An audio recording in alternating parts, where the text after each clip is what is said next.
Hello one and all, Spastic here with a brand new coach interview for Season 6 of the GBA. Today, I'm joined by the Season 2 champion, the coach of the Boston Red Sox, the one and only SuuperBlah! How are you today, Nick? What's going on, guys? I'm good. How are you? I'm doing alright. So, the fans are eager to know more about you, so we'll jump straight into this interview and answer some of their most burning questions. Alright, let's do it. First batch of questions. Let's get to know you, the coach. What was your very first Pokemon experience? It was the first episode, the original airing of the first episode of Pokemon. And I had no idea what it was. My brother was watching it before school. And, back then I was 6 or 7. So my brother's 4 years older, so obviously I wanted to do whatever he was doing. Mm-hmm. So, I started watching the show, and I was instantly addicted because, I guess Japanese mind games and, mind control and stuff. So, after that, I was pretty much just, cards, games, everything for the next 20 years. I mean, hey, it worked. It worked on a lot of us. Yeah, we all fell. Oh, yes, we all fell prey. So how long have you been playing competitively?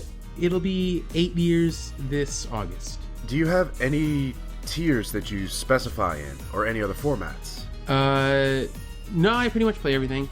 I'm more of a pick up and play player. I don't really try to practice at everything. I've been playing for a while, so I have those kind of fundamental skills that are just there.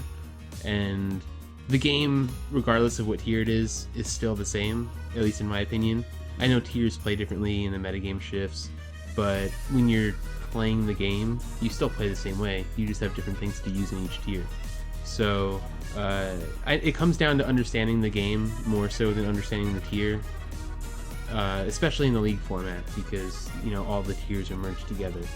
So yeah, nothing too specific. I do like to branch out and play weird tiers like Little Cup and stuff, and VGC as well, so it's not just singles. When it comes to draft format, what's your game plan when you're getting ready to draft?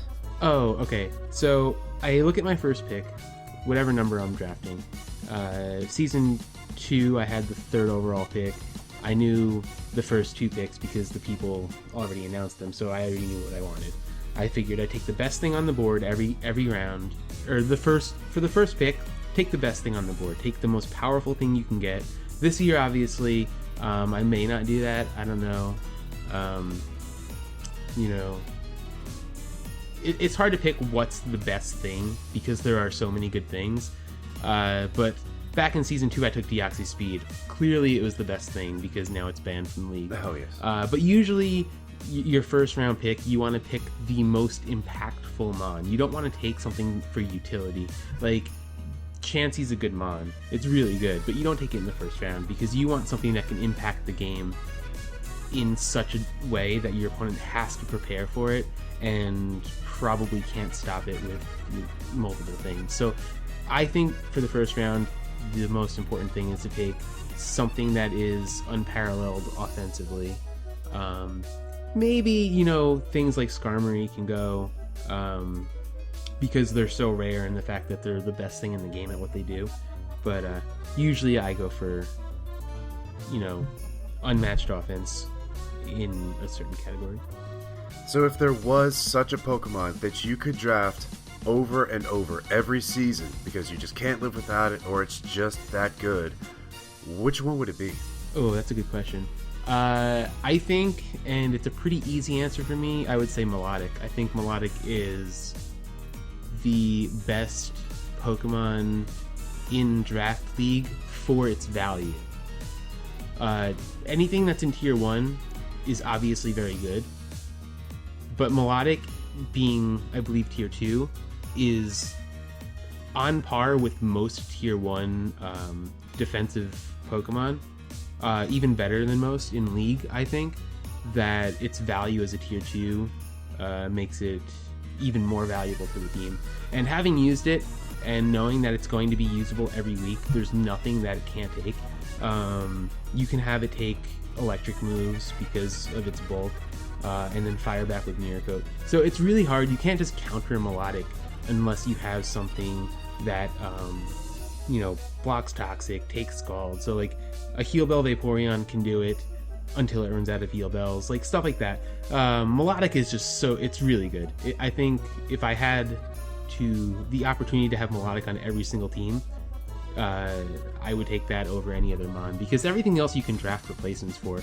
But Melodic is, I think, just like really special. Well, hopefully we'll see it do good work here this season. So now I think it will. It can't not do well. Very true, very true. We saw Shady use it really well last season. It's true. So now we're moving into the GBA and you. What made you want to join the GBA? Well, back in Season 1, when Steve was first getting the ball rolling, it was just like a group of friends playing a sports-type league with Pokemon, and that's what it was going to be. I didn't really think about, it being a different format. It was just more like a friend thing. Obviously, I wasn't able to play in Season 1, so I had to wait a bit, but it was more just a thing to do with friends. Obviously, there was that intent to get it to grow and help our respective reputations, I guess, grow as well as our skill at the game, because by playing competitively every week in ways that make us think out of the box, it makes you a better player. And I think you could see that with certain players in seasons past that have gotten a lot better. Most notably, I think Dan A-Drive has gotten remarkably better, and he won the finals last year, so that was great. But I think just being forced to play at such a high level is probably what I like the most about it, because when you start on a ladder or something, you start at the bottom of the ladder and you're just playing against people that aren't really on par with yourself, and I think by playing in League, you get that every week and every time you play. So in regards to the other coaches this season, do you have one specific coach that you are really looking forward to playing against? A bunch. I didn't get to play Miguel last year, and I haven't actually ever played him, so I would like to play Miguel. I mentioned Dan. I would like to play Dan because we've never actually played in general, and I'm always looking forward to playing old rivals like Gubs and Cooper. So I think those would be some of the teams I'd be looking forward to playing. But there are so many good players that I actually just enjoy playing all of them. So on the flip side, are there any coaches that you are absolutely dreading going up against this season? If I do, I don't know if I play Cooper or not, but I both do want to play him because he's the first person I ever played in Pokemon, and he actually taught me how to play competitively. And I do not want to face him because I know how Cooper likes to play, and his play style is just completely opposite of mine. I like to just smash things, and Cooper just likes to, not die ever. So our play styles are just so clashing that it can be pretty frustrating sometimes. Unstoppable force versus immovable object. Absolutely. Also, Sam Fufu, I probably don't want to play because he's kind of like a mad genius, and I feel like it'd be very, very difficult to actually beat him. So, yeah, I have a lot of respect for him, and he's really good. Man, there's lots of good competition this season. Speaking of this season, what are you most excited for during Season 6 of the GBA? Every year, I think the most exciting part is the draft, because the build-up of the league. And I think the most fun I have is actually drafting the team more so than the playing. But more so for the season, I'm excited to see which teams make the playoffs that haven't made the playoffs. Obviously my goal is to win the championship every season, and it's obviously not going to happen every season because of the level of competition.